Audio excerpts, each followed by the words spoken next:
Motor City without a car can be a very big challenge. A new study by LawnStarter puts Detroit at the bottom of the list of best cities to live in without a car. Allie Hoxie, of course, joining us now to explain what's driving this problem. And Allie, where exactly did Detroit fall on that list? Well, there was 150 cities. Detroit ranked towards the bottom, just like what you said, 125 out of the best cities to live without a car. And I'm told this really comes down to one issue: funding.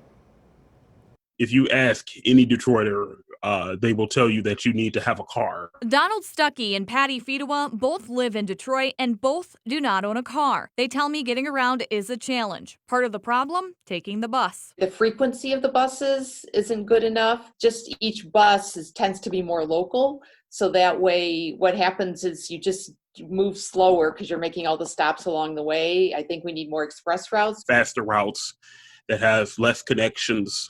Those are all the things that we need in order to allow people to get access. I spoke with Megan Owens, the executive director of Transportation Riders United, a nonprofit dedicated to bettering public transportation. She tells me part of the issue is funding. In 2016, there was a transit ballot measure that went on the ballot that would have doubled our investment in the region, that would have expanded transit, and it was very narrowly defeated. That being said, she says there has been some progress made even with the lack of funding. When Smart started running their fast buses, seamlessly connecting up and down Woodward, Gratiot, Michigan, ridership almost doubled because it became so easy. She also points out improved technology like apps to find bus times and pay for tickets. There are plans for the future, including a new $7 million DDOT transit center planned for the old state fairgrounds. Things like bike shares, electric car charging stations.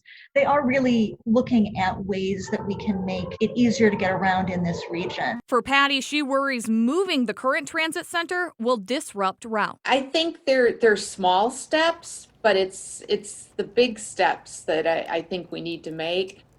Now, Owen says she hopes that something can be voted on again in the future, but it wouldn't be until fall of 2022. Alicia? It's an issue that's been talked about for a long time.